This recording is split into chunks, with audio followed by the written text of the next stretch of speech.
In another development, the presidential pardon granted last week by President Bola Ahmed Tinubu to 175 inmates and ex-convicts continues to generate public reaction. The clemency followed approval by the National Council of State, while among those pardoned by President Tinubu was Miriam Sanda, who had been sentenced to death in 2017 for killing her husband. The 37-year-old convict had spent 6 years and 8 months at Suleja Medium Security Custodial Center after being sentenced to death for culpable homicide.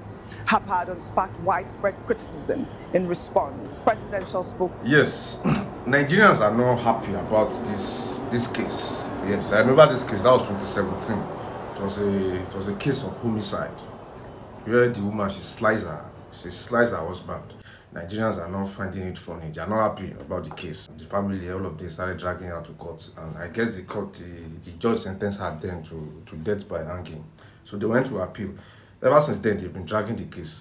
But now, there's a presidential pardon now for her that she should be going because of her 2 kids. But Nigerians are not finding it funny because they are comparing her with Uzo Kalu, that he has been there without any homicide, without any murder case, and he's still there. And there are some people too that they only bought stolen phone, they are still there. Some people say still foul, they are there. How come the case of homicide and the fear?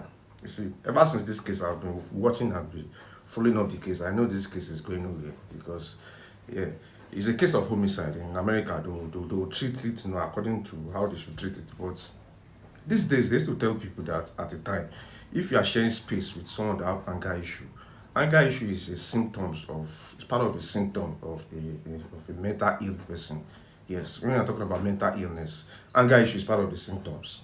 So even if the president said didn't pardon her at the time, they can still get a lawyer and go to appeal court that she's a psychiatric patient. There should be awareness that if you are sharing space with someone that is suffering from temperament issue or anger issue, anything that's up around the time, there is no case. Yes, because they can easily treat it as she's a psychiatric patient and she has mental illness. That's on one side. But we should just thank God that at the time, it's not Evans they release. Because Evans alone is a full squad battalion. He has connect, he has the link everywhere. And most people are going by road because firstly period 9 is about to approach. Most people will travel by road.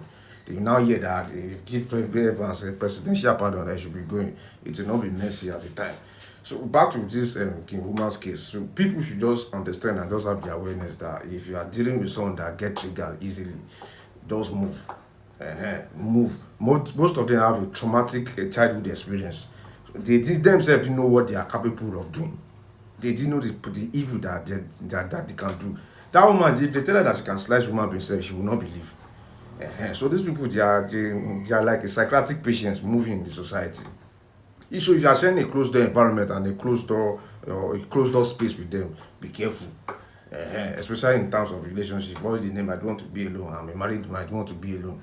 By the time they slice that person, I don't want to be alone. I don't want to be alone. I'm running away from that person. Will be alone at the 6 feet. People should just be careful. I just say with that. Yeah, and this is Nigeria. If you get money, you don't move with any case. So me, I say, I'm here. Peace out.